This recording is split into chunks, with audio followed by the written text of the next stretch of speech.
I only needed somewhere to sleep. Then that old oak stump answered differently. No job, no room, no family willing to take her in. Just a canvas tool roll and $8 she had kept folded behind her driver's license.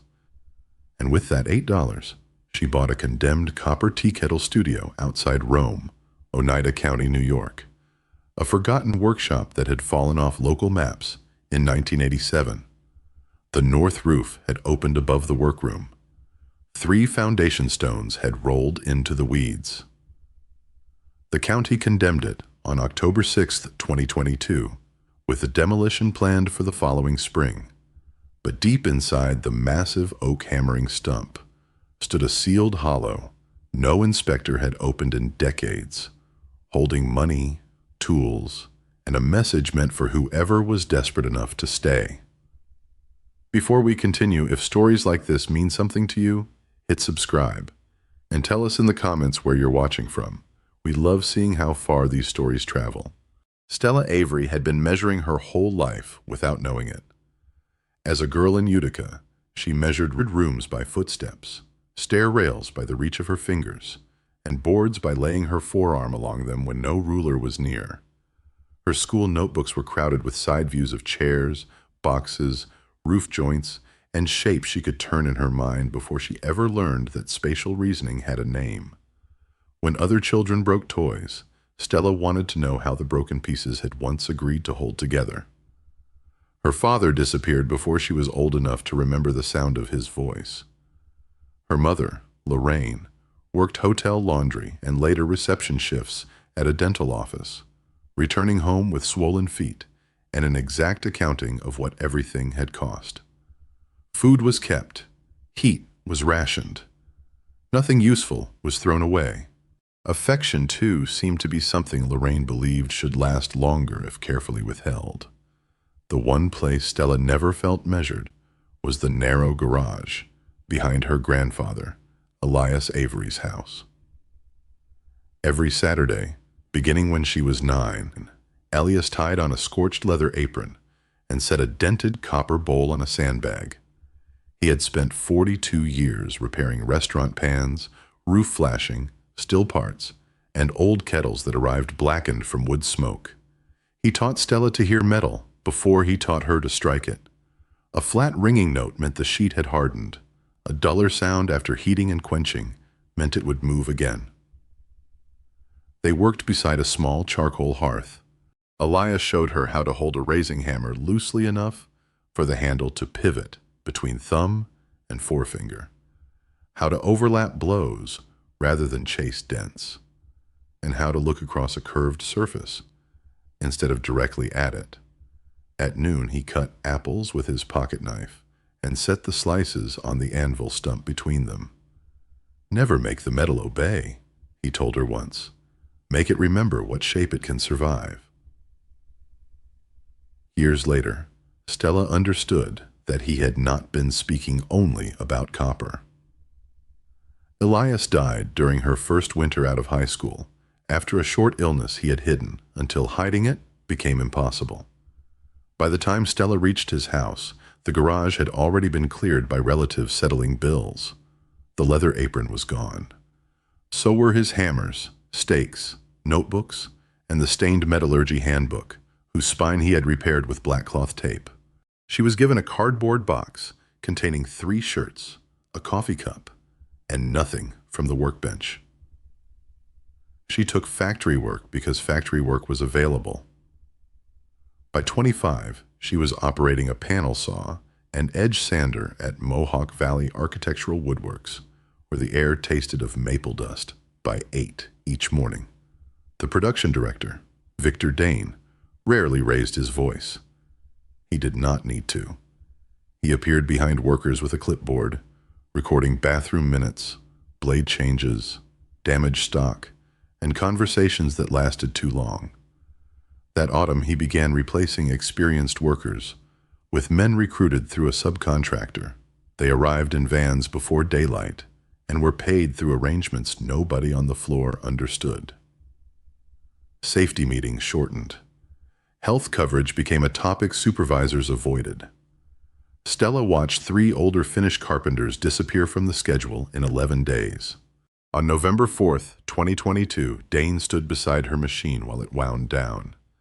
He placed a white envelope on the fence of the saw. "Reduction in force," he said. Inside was her final check and a benefits notice ending that midnight. No warning, no severance. The next 17 days consumed almost everything she had. Rent was already late. Her landlord had heard promises before and stopped accepting them. Stella called Lorraine only once. Her mother said she would speak to him and send enough to hold the room through the month. Nothing came. On November 21st, Stella returned from a temporary warehouse shift and found her possessions arranged beside the apartment entrance. A green mixing bowl sat on top of a milk crate filled with socks and folded shirts. Rain had gathered inside the bowl. The landlord stood beneath the porch light. "You have until sundown. Take only what's yours." Stella looked past him. Her mother's sedan was parked across the street. Lorraine sat behind the wheel, with both hands resting at 10 and 2. Through the wet windshield, mother and daughter looked at one another. Lorraine did not open the door. She did not wave Stella over. After a moment, she lowered her eyes toward the steering wheel. Stella lifted the milk crate. When she looked again, the car was gone.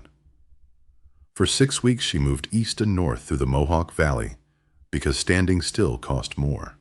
She slept 2 nights in the Utica bus terminal until security began checking tickets, then 4 nights in a 24-hour laundromat near Genesee Street, sitting upright between dryers after the attendant stopped asking questions. $26 became $19.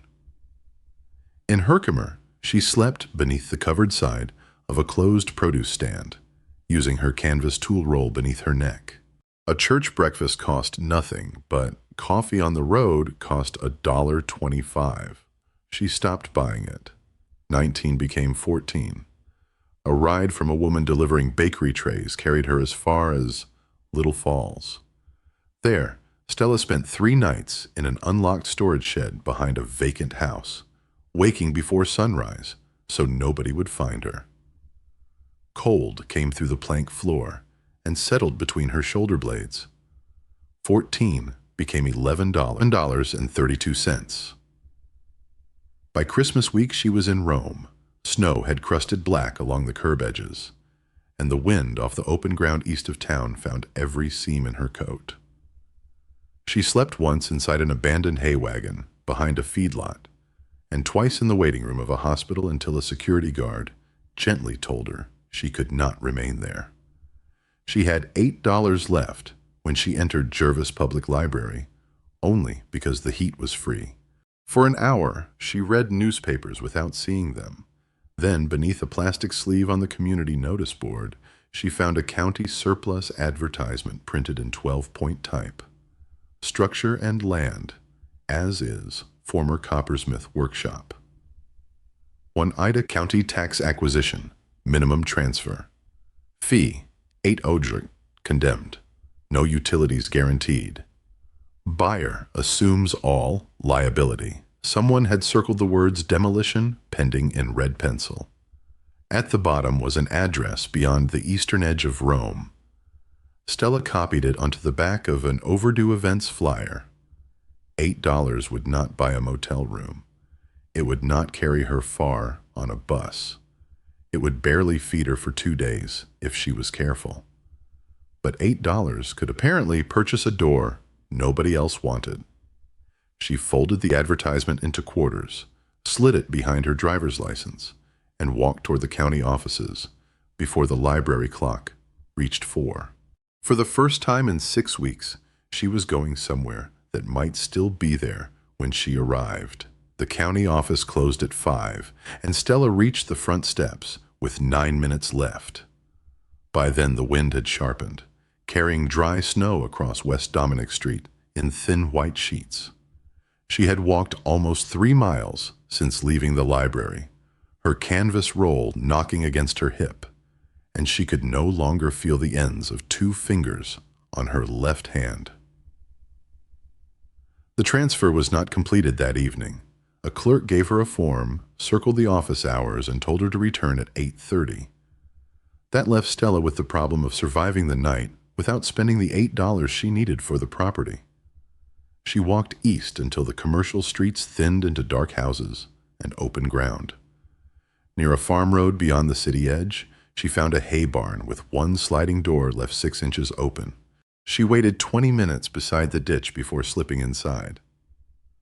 The thermometer nailed to a post read 17 degrees F.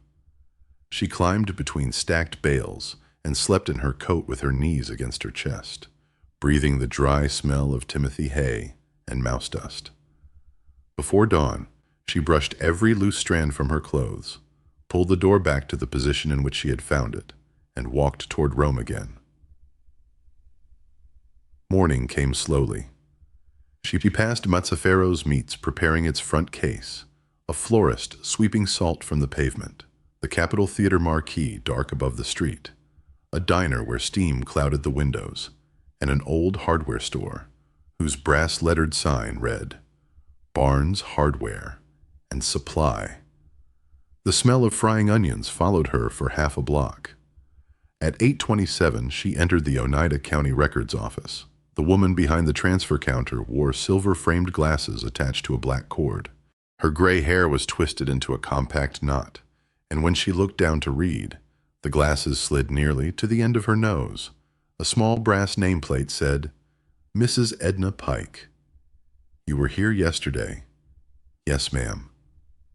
Mrs. Pike unfolded Stella's application and looked at the address. You understand, there is no certified electrical service. Yes, ma'am. You understand, the well has not been tested in more than 20 years. Yes, ma'am. You understand, the county has condemned the structure. Yes, ma'am. You understand, demolition authority remains active unless the new owner stabilizes it. Yes, ma'am. Mrs. Pike raised her eyes. Most people, Stella guessed, had stopped somewhere around the second warning. The clerk reached beneath the counter and produced a thin deed packet secured with a rusting paper clip. $8. Stella removed the bills from behind her driver's license. A 5, 3 ones, softened from weeks of folding. Mrs. Pike counted them once. Then she pressed a heavy brass date stamp into a purple pad and brought it down onto the transfer page with a sound like a small hammer striking hardwood. The property belonged to Stella Avery. Mrs. Pike began giving directions. East on East Dominic. Continue past the canal. Take Route 46 north, then turn onto Elmer Hill Road. There is an old service lane after the drainage culvert. No marker anymore. If you reach the white church, you have gone too far. She stopped. Her thumb remained on Stella's surname, Avery. Stella waited. Mrs. Pike looked again at the deed, then at Stella. Your people from around here? Utica. Any relation to Elias Avery? The name changed the temperature of the room. He was my grandfather. Mrs. Pike leaned back. For several seconds, the only sound was the radiator ticking beneath the window. I knew him. Stella tightened her hand around the canvas roll. Mrs. Pike removed her glasses. Not well. He used to come through here looking at old trade records, copper shops, foundries, deeds from the east side of Rome. This would have been 15 years ago, maybe more. He never mentioned it. He would sit at that table by the window. She pointed toward a scarred oak table beneath the record shelves. Brought his own pencil. Never used pen around old paper. That sounded like Elias. Mrs. Pike opened a drawer and removed a photocopy request ledger, turning pages with one dampened fingertip. There. She rotated the book. Elias Avery appeared in faded block letters beside several entries concerning defunct metalworking properties. One line contained the same parcel number now printed on Stella's deed. She read it twice. Did he own it? No. Mrs. Pike replaced her glasses. Nothing here says that. But he was interested in it. How interested? He came back. Mrs. Pike closed the ledger. For years, outside, Stella stood beneath the stone entrance until feeling returned to her hands. Then she started walking. Route 46 carried more traffic than she expected, forcing her onto the salted shoulder whenever trucks passed. Beyond the canal, the land opened into low winter fields, drainage ditches, and scattered houses set far back from the road. She walked nearly 7 miles. On Elmer Hill Road, an elderly man in a red hunting cap stood beside a mailbox while a broad black and white dog watched Stella approach. The dog gave one deliberate bark. "Looking for something?" the man called. "The old copper shop." He studied her for a moment, then he pointed with 2 fingers. "Past those walnuts. Lane looks like a ditch now." The dog barked again but did not move. Stella thanked him. The walnut trees appeared a 1/4 mile farther on, 6 old trunks leaning over a break in the snowbank. Behind them lay twin wheel ruts, almost erased by grass and winter. She followed them. The building revealed itself gradually. First came the chimney, square and dark above the trees, then the roof, then the whole narrow structure. It was larger than she had imagined from the county photograph, perhaps 30 feet long and 18 feet wide, built of weathered timber framing with brick infill over a low fieldstone foundation. The north roof planes sagged toward its center, where several boards had failed beneath missing shingles. A brick chimney rose from the rear third, its upper courses leaning slightly west. Over the front door hung a wooden sign bleached nearly silver, Avery and Val copper kettles. Repairs. Stella stopped. Snow moved through the walnut branches behind her. The Avery name was not faint. It had been carved deeply enough to survive weather. She touched the letters with 2 fingers before inserting the county key. The lock resisted, then turned. The door opened inward with a long wooden scrape. Cold air waited inside. So did the smell. Old soot came first, dry and mineral, followed by something sharper. Oxidized copper, stale oil, mouse nesting, and the ghost of burned tin that seemed trapped in the plaster itself. Her boots disturbed grit on the floor. The front room had once been used for customers. A narrow counter remained along the wall, its surface gray beneath dust. One broken chair stood beside it. Wind slipped through a cracked pane and made a paper label tremble from an empty shelf. Stella crossed to the rear doorway. The workroom was darker. Her eyes adjusted slowly. A brick hearth occupied the far wall. Beside it stood iron stakes, fixed into heavy blocks, a bench blackened by years of heat, and several sheets of copper, leaning upright beneath green blooms of corrosion. Curved kettle spouts lay on a shelf like unfinished question marks. Then she saw the stump. It stood near the center of the room, nearly 3 feet across, cut from a single oak trunk and scarred by thousands of hammer blows. Its top had darkened almost black with age. Stella laid her palm on it. Cold traveled through her skin. Somewhere above, water dripped from the damaged roof into a metal pan. Plink. Silence. Plink. She moved through the building before daylight failed. The rear room contained a narrow iron bed frame without a mattress, 2 cupboards, and a small cast-iron stove, disconnected from its pipe. A hand pump stood outside near the south wall. When she worked the handle, nothing came. She found no usable food. No electricity answered the switches. The outhouse behind the walnut trees leaned but remained standing. By 4:30, the rooms had turned blue with winter dusk. Stella swept one section of the front room floor with a broken broom she found behind the counter.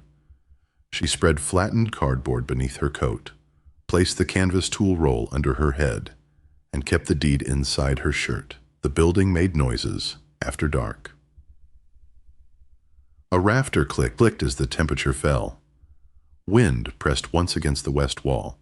Something small moved behind the plaster, paused, then moved again. Stella listened to each sound until she understood which ones repeated. For 6 weeks she had slept in places where morning meant leaving before somebody noticed her. That night, for the first time, she did not set an alarm to escape. She lay on the cold floor, beneath a roof with a hole in it, and listened to snow begin tapping softly against the remaining glass. What survives the hottest fire is what was protected before the heat came. By the third morning, Stella could tell which floorboard announced her weight before it bent. The front room had 3 loud boards, one beside the counter, one at the threshold, and one near the east window that gave a dry complaint, even when she stepped lightly. She learned to cross the room without touching any of them. The hand pump took longer. She removed the handle pin, lifted the rod assembly, and found the leather cup stiff with age. The well itself still held water. After soaking the cup overnight and wrapping the worst split with wax thread, she primed the cylinder with 2 kettles of snowmelt and worked the handle until rusty water coughed from the spout. She pumped until it ran clear. The outhouse required less skill and more nerve. One sill had softened into brown fibers, so she laid a discarded plank across the weak side and marked the dangerous corner with a strip torn from an old flour sack. By then she had begun to understand the building as Elias had taught her to understand metal. Not by appearance, by response. On the afternoon of the 3rd day, Stella walked back toward town to find the hardware store she had passed on her first morning. Barnes Hardware and Supply was narrower inside than its storefront suggested. Wooden drawers climbed to the ceiling behind the counter, and the place smelled of rope, machine oil, pine handles, and the faint mineral dust of old plaster. A bell hung above the door on a spring too weak to make it ring properly. The owner looked up from sharpening a pruning shear. He was a heavy-shouldered man near 70, with 1 white eyebrow and 1 brown, as though age had only reached half his face. Need something? Several things. I have almost no money. That is usually when people need several things.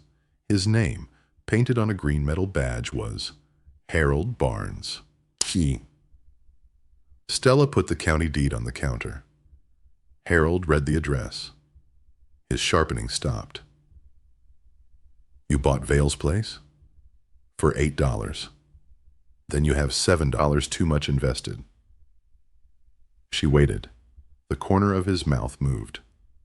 Roof first, chimney first. I need heat without burning the roof down. That answer seemed to change something. Harold set the shears aside. What can you pay today? Nothing. He looked again at the deed, then pulled a ruled account book from beneath the register. I keep 30-day accounts for people I know.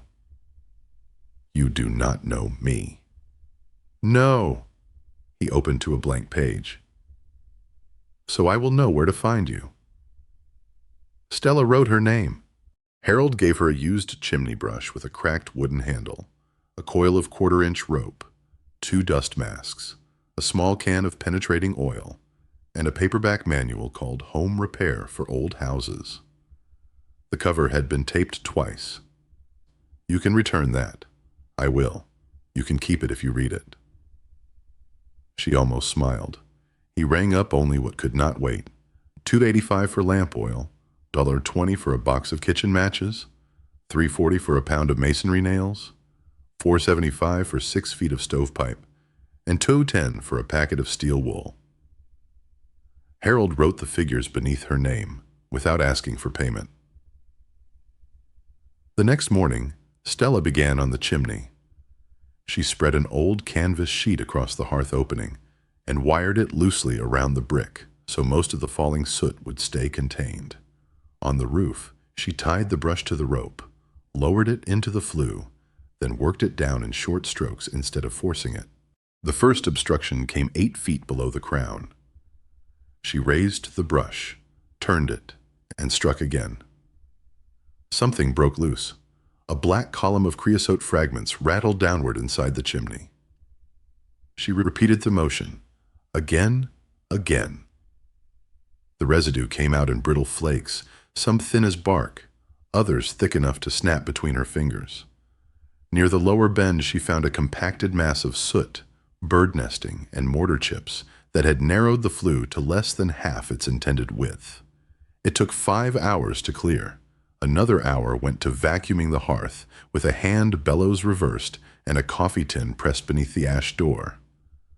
By late afternoon, her face was striped black, except where the dust mask had covered it. She checked every visible joint.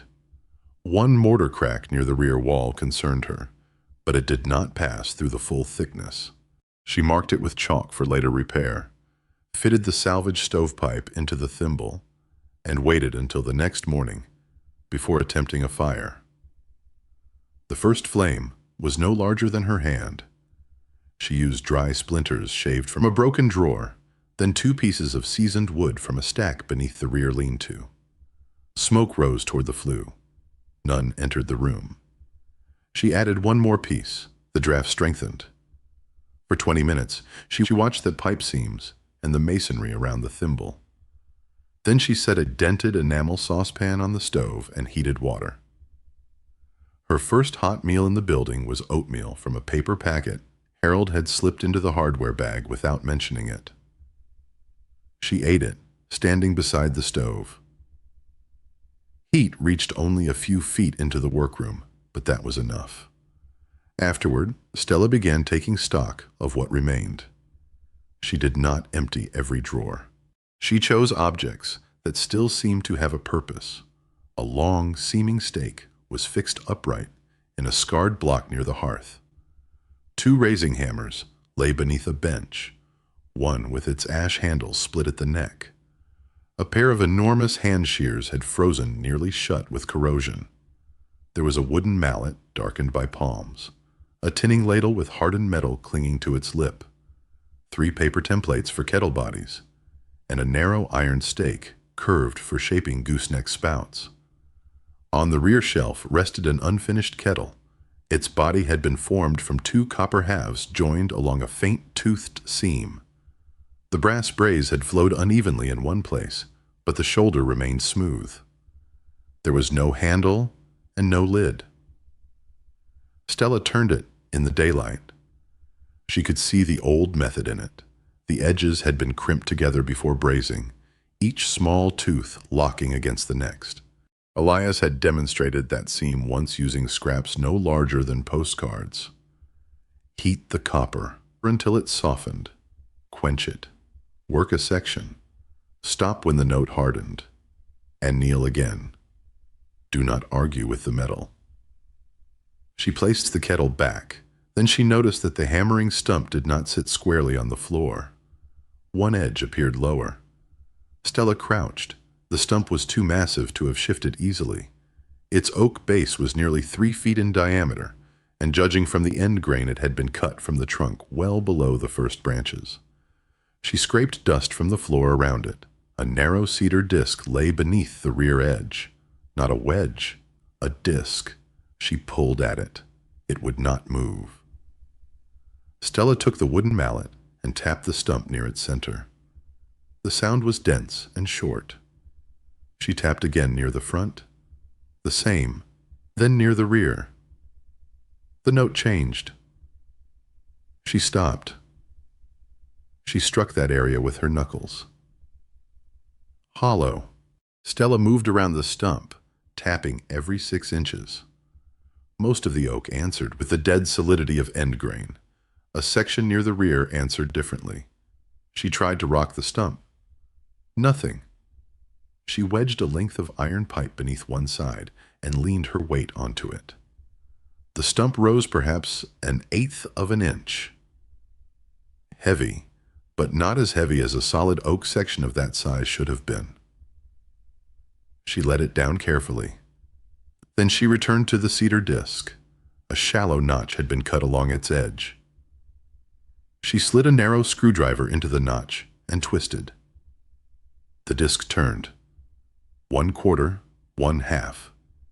It came free in her hand, Behind it was darkness. Stella brought the oil lamp closer.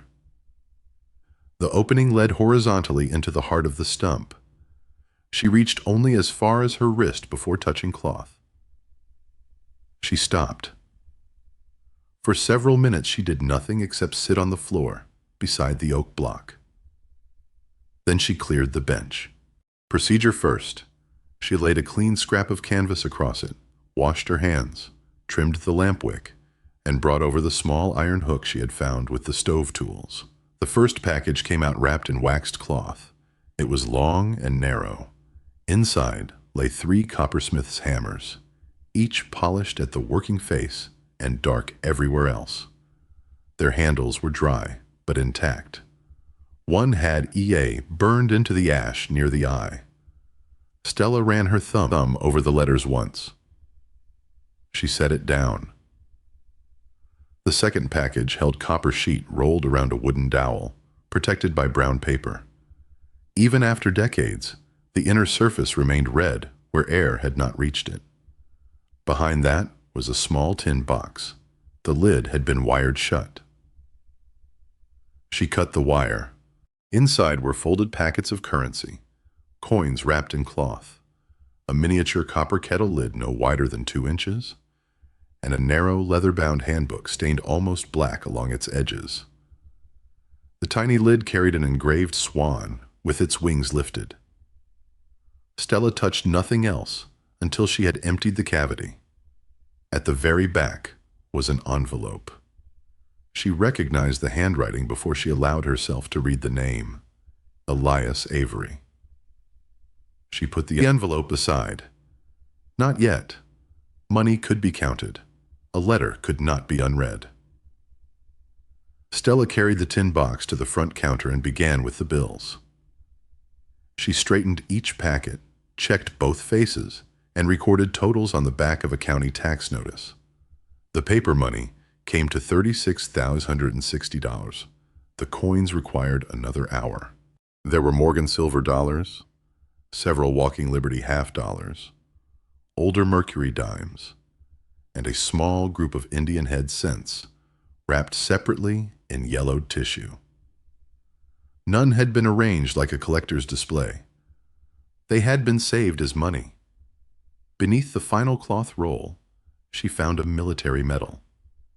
The ribbon had faded almost gray. Stamped on the reverse was a name she did not know. And the year 1945, Stella said it, beside the miniature swan lid. When she finished counting everything, the total was $37,800. She checked it again, then once more. The result did not change. By dark, the money was back in the tin box. The handbook lay beside it. The envelope remained unopened. Stella carried a chair through the rear door and placed it beneath the walnut trees, where the land sloped enough for her to see a narrow strip of moving water beyond the winter grass. She sat with Elias's letter inside her coat. The creek caught the last remaining light and broke it into small pieces. $37,800 rested 20 paces behind her. She did not plan what to buy. She did not calculate what she had become. She watched the dark water pass between banks of snow until she could no longer see it moving. What survives the hottest fire is what was protected before the heat came. Morning entered through the cracked east window before Stella moved from the floor. The envelope had stayed inside her coat through the night.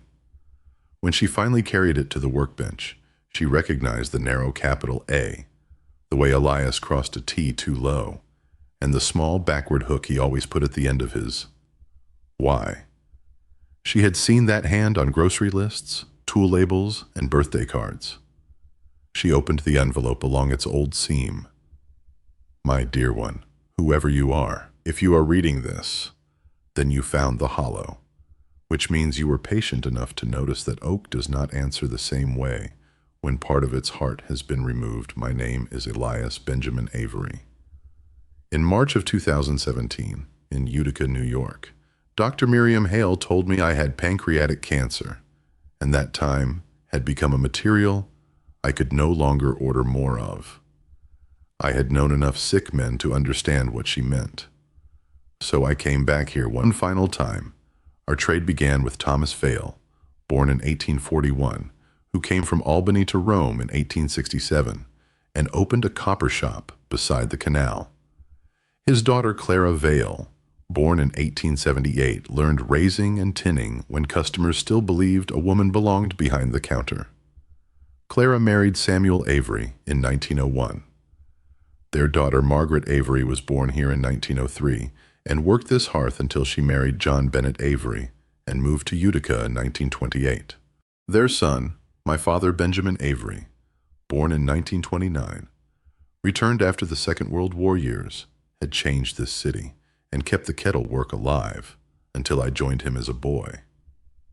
My older brother Joseph did not return from Vietnam. He died in 1969. Our father stopped singing at the bench after that. The trade itself closed on September 14, 1987. The doors were shut, the account books boxed, and this room fell silent. More than 30 years passed with no kettle raised here. I could not save the business. I did save what I could carry. If you mean to work copper, remember 4 things. Anneal clean sheet to a dull red, about 1/100 degree F. Then quench before you ask it to move again. For brazed kettle seams, fit the cramped teeth closely and use only enough brass to fill the joint, not flood it. When you tin the inside, clean to bright metal first. Then keep the surface near 450 degree F and wipe the molten tin thin while it still flows. For the old heat-resistant lining mixture in the notebook, use 1 part sal ammoniac to 4 parts powdered rosin by weight, and work in small sections no longer than 3 minutes before reheating. Do not treat those numbers as commandments. Watch the metal. Heat changes color before it changes character. The money in the box came from repairs, scrap sales, and savings that never found a better purpose. Use some if you must. Leave some if you can. Inheritance is not receiving a finished thing. It is receiving unfinished work. A hammer means nothing if it stays wrapped. A formula means nothing if nobody tests it. A building means nothing if the roof keeps taking rain. What our family kept was never the copper itself. We kept the habit of returning to damaged things and asking whether there was enough sound material left to begin again.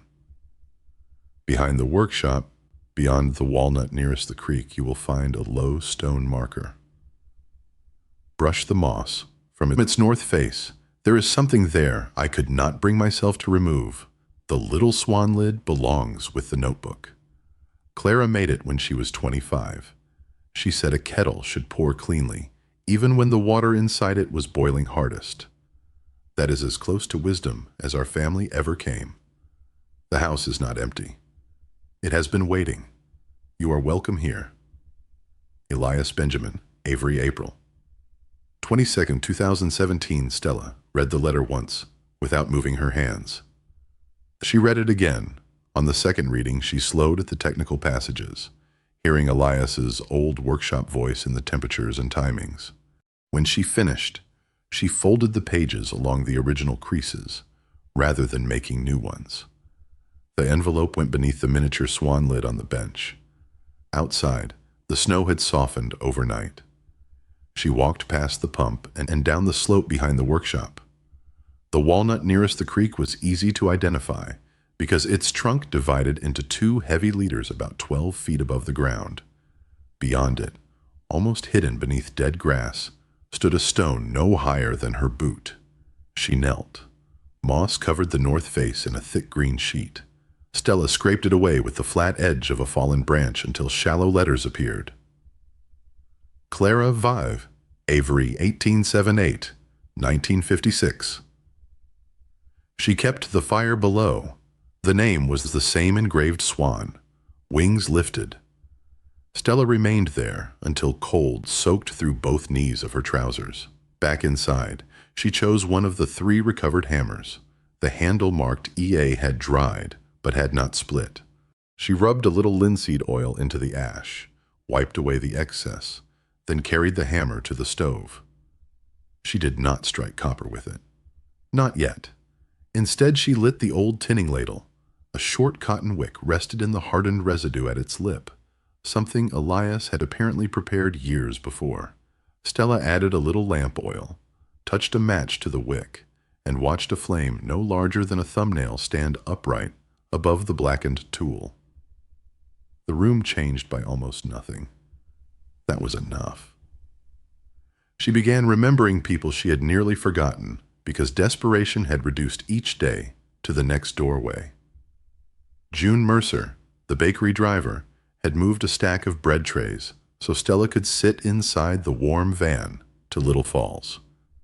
Harold Barnes had opened an account for a woman whose entire collateral was an $8 deed. Mrs.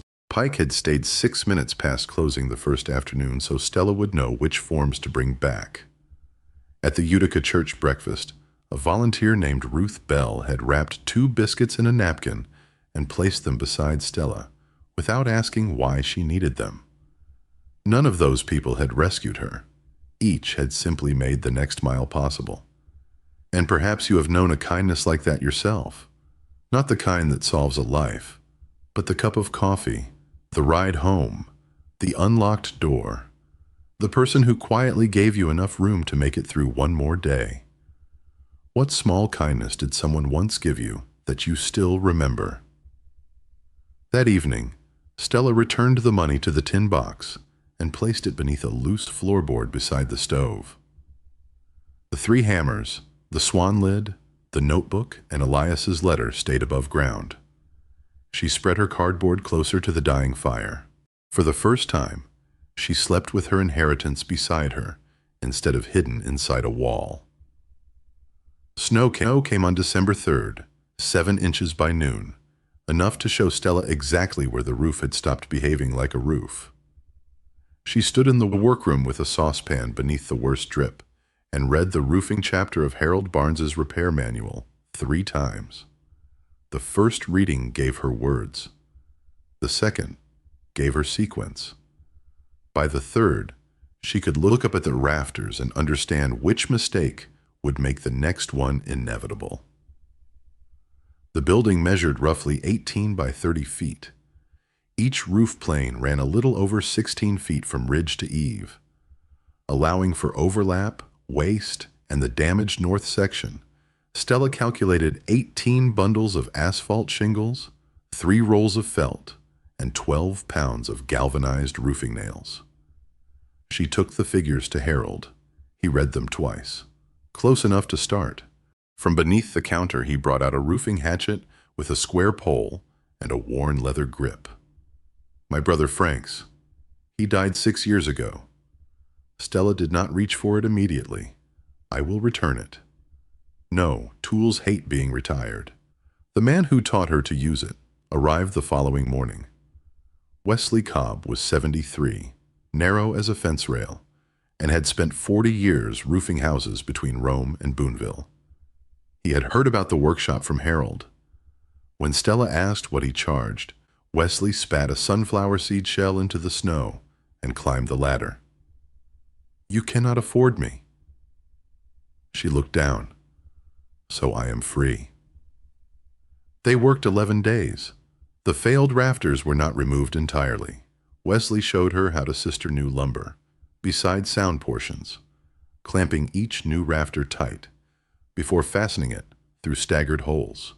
They snapped a chalk line from ridge to eave so the replacement decking would not wander with the old frame. Stella learned to drive roofing nails in 3 strokes. Set, drive, finish. On the 4th morning, Wesley pointed at a shingle.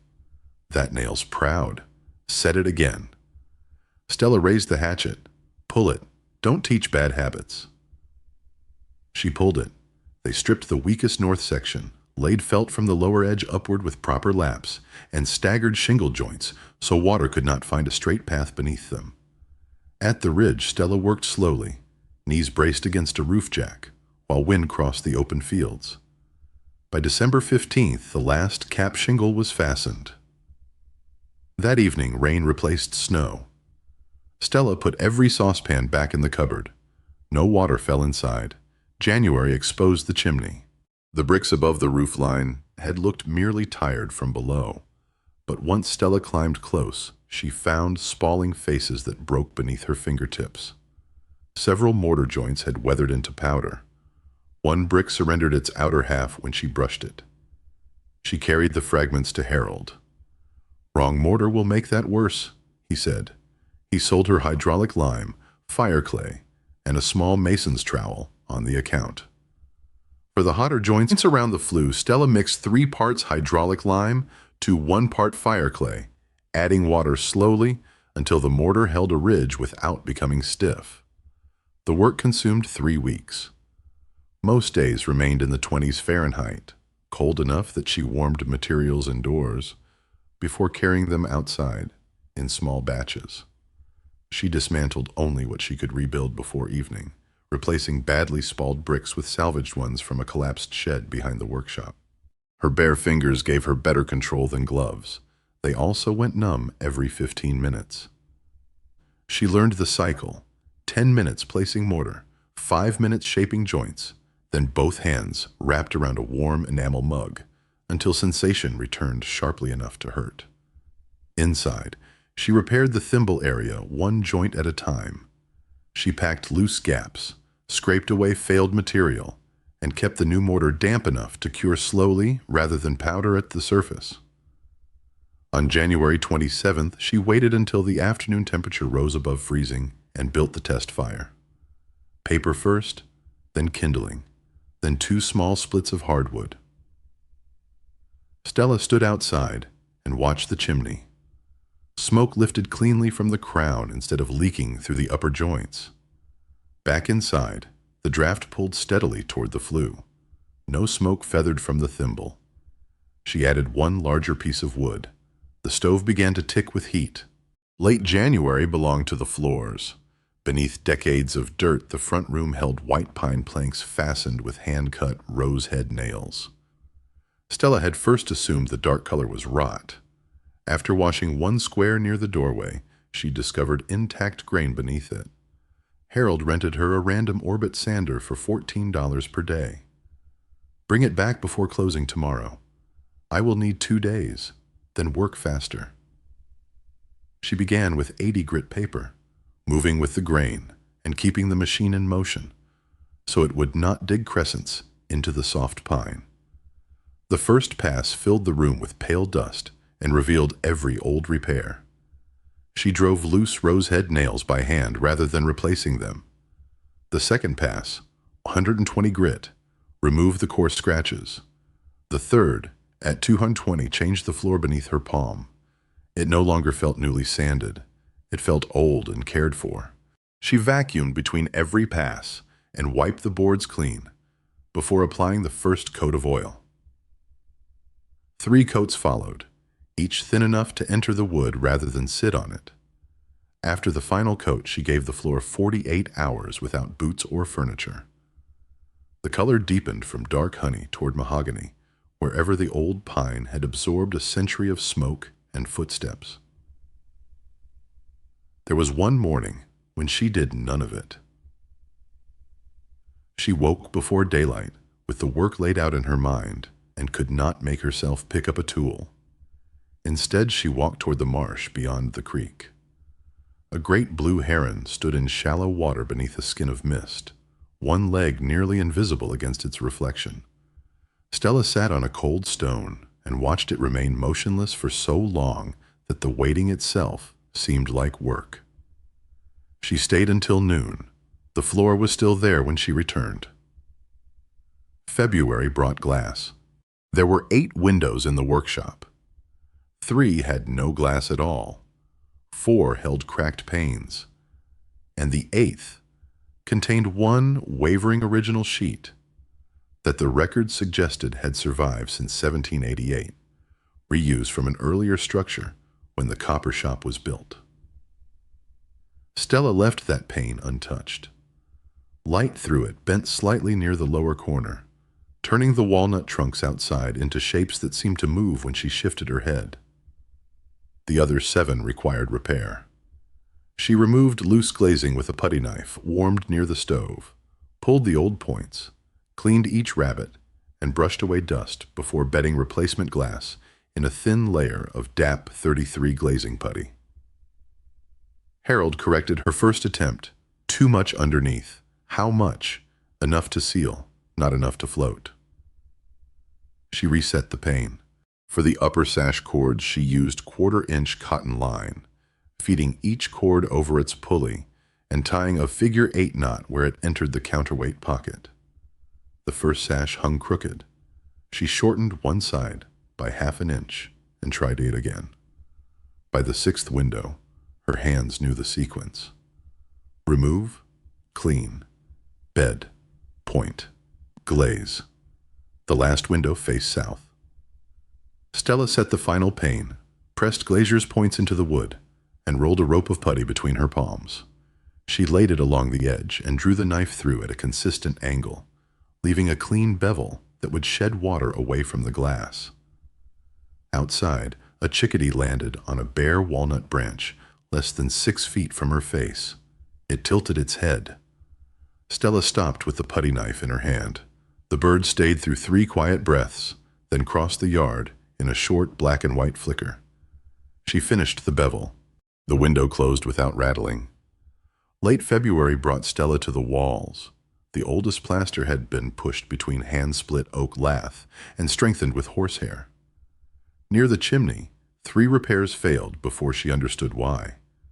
The first cracked overnight. The second sagged away from the lath. The third dried too quickly beside the stove and powdered beneath her thumb. Harold disappeared into his storeroom and returned with an old burlap bag. Horsehair. Been here longer than you. Stella mixed it into lime plaster until the fibers disappeared through the mortar, rather than gathering in clumps. She pressed a scored scratch coat through the lath, waited for it to firm, then added a 3/8 inch brown coat and left it 72 hours to cure. The finished coat went on 1/8 inch thick. She did not try to make the wall perfectly flat. Old walls had moved. The repair only needed to belong to them. When the last patch had hardened beneath her palm, she said quietly, "These patches will hold another 100 years." By then, people had begun arriving without announcing themselves. Doris Kemp, who owned the small cafe Stella had passed on her first morning in Rome, was a broad woman with red reading glasses that always rested on top of her head. Twice a week she left a paper bag beside the workshop door, soup in a jar, yesterday's rolls, sometimes 2 pieces of pie wrapped separately. The first time Stella carried money into the cafe, Doris closed her fingers over the bills and pushed them back. In candles when the shop reopens. Caleb Mercer arrived one Saturday on a blue Schwinn bicycle with a splitting maul balanced across the handlebars. He was 16, all elbows and winter red ears. Without asking, he began splitting the crooked ash log Stella had dragged from the edge of the property. "I can pay you a little." Caleb shook his head. "My mother said, about your grandfather." Then he raised the maul again. Reverend Boyd passed almost every morning on his walk toward town. He wore the same brown overcoat regardless of weather and carried one glove in the other hand, as though he had forgotten to put it on. He never entered unless invited. He simply tipped his hat toward Stella. One morning, after seeing her alone on the roof ladder in sleet, he stopped at the gate. "Keep her hand steady, Lord." 4 words, then he walked on. The seller waited until February 11th. Stella had postponed it because every other problem either leaked, smoked, froze, or threatened to collapse.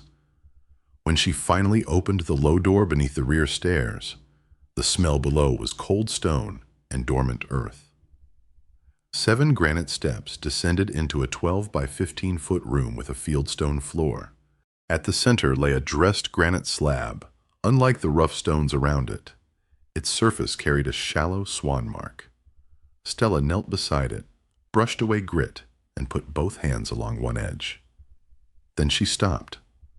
Some things did not need opening simply because they could be opened. She left the slab where it was. On the way back upstairs, her boot struck something beneath the third granite step.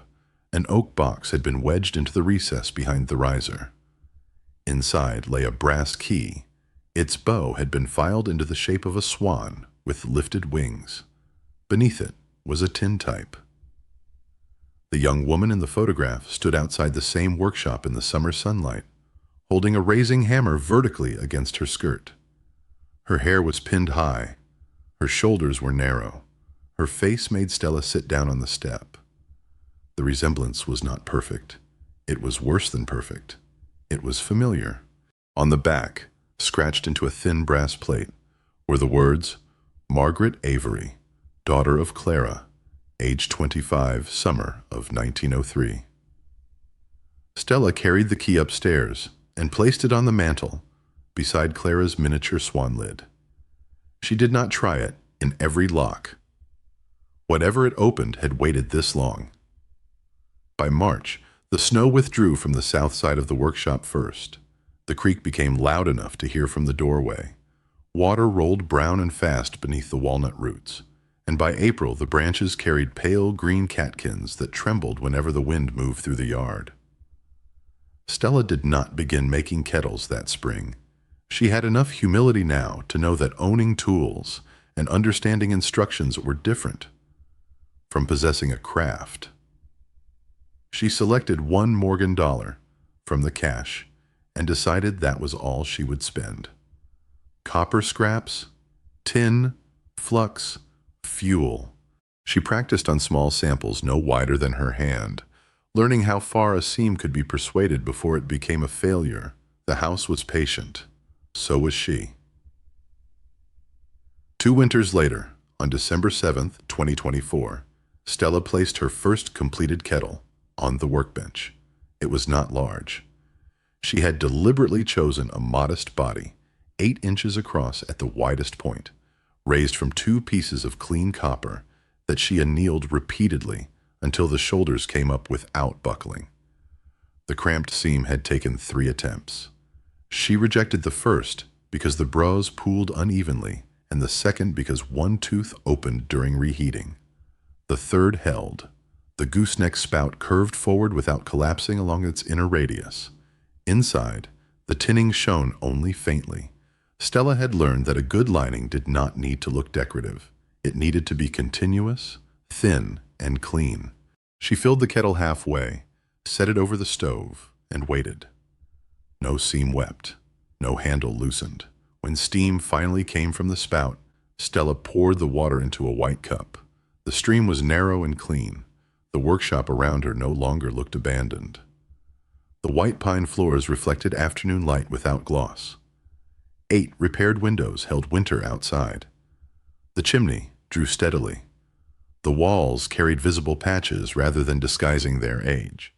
Elias's 3 hammers hung above the bench beside newer tools. Stella had bought one at a time. She had kept the old counter. She had kept the crooked chair. She had even kept one roof board with the original water stain, mounted high on the wall where rain could never reach it again. The brass key remained on the mantel until the following spring.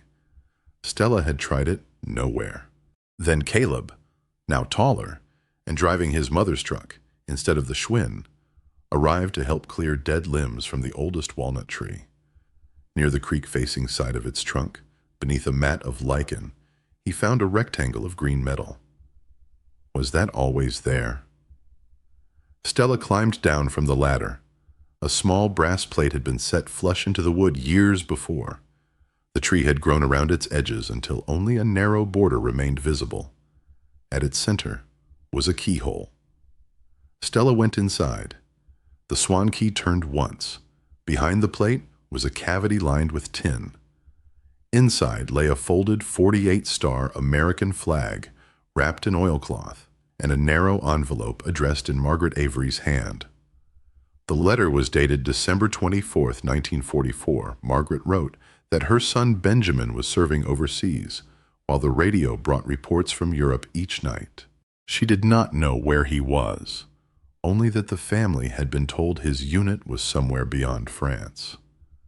She had hidden the flag because she could not bear to hang it, while the future of one person she loved remained uncertain. If he returned, she wrote, the flag could come out. If he did not, it should remain protected until someone in the family could unfold it without asking the cloth to answer for the war. At the bottom, she had added one practical sentence. The tree will keep better than the house if men come looking through the rooms. Stella stood beneath the walnut holding the folded flag against both palms. Benjamin had returned. Joseph had not. The family had spent decades keeping objects for absences they could not repair. That autumn, Stella took the 1945 medal from the tin box and carried it to Arlington National Cemetery on November 11th.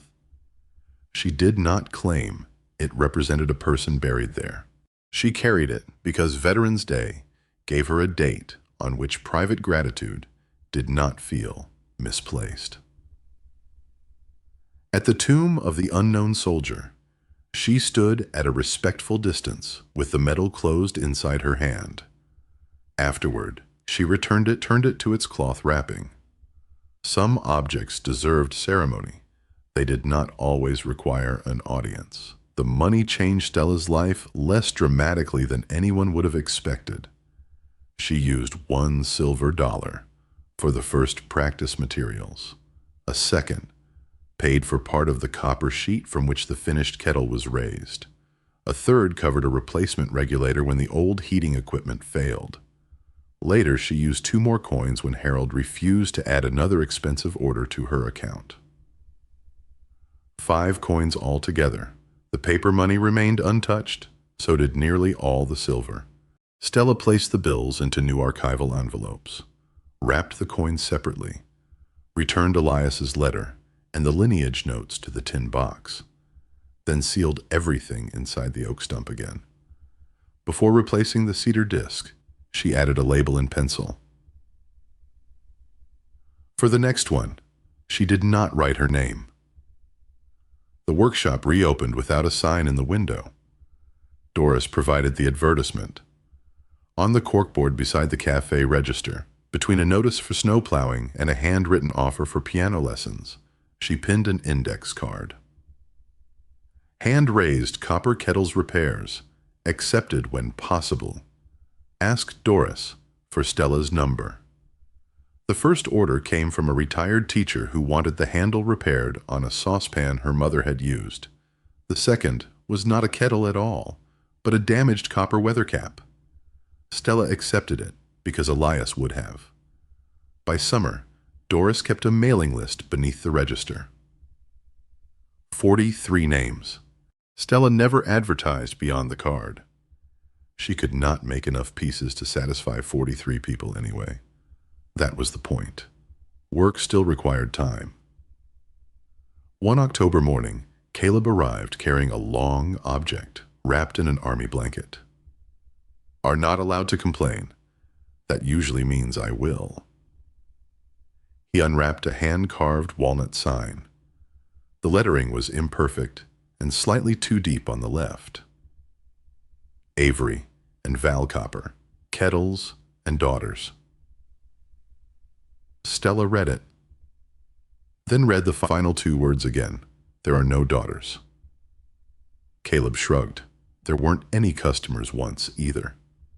She ran her fingers through the carved letters. Why plural? He looked toward the workshop. So nobody has to change it later. They mounted the sign above the door that afternoon. Stella never corrected the wording. Near the end of that winter, she sat at Elias's old bench after closing. A sheet of paper lay before her. The finished kettle had gone to its owner weeks earlier, and another waited half-raised beside the hearth. Outside, snow sat cleanly along the branches of the walnut tree. Stella uncapped a fountain pen. For several minutes, she wrote nothing. Then she began. My dear one, whoever you are. She explained where the roof still needed watching, which hammer face should never be ground, how thin the tin should look when it was right. She wrote that Harold Barnes would pretend not to remember old debts, so receipts should be kept anyway.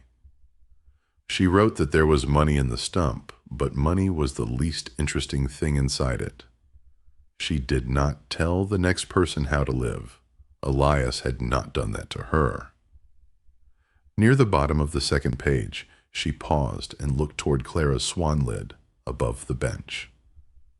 Then she wrote one sentence she had carried through every season since her first night there. What survives the hottest fire is what was protected before the heat came. She folded the letter once, but did not hide it. Not yet. There was work left to add. Outside, evening settled over the creek, the repaired roof, and the narrow lane that county maps had once treated as finished business. The new sign moved slightly in the winter wind. Inside, Stella banked the stove, covered the unfinished copper, and placed the swan key back on the mantel. The Copper Tea-Kettle studio waits. It has always waited.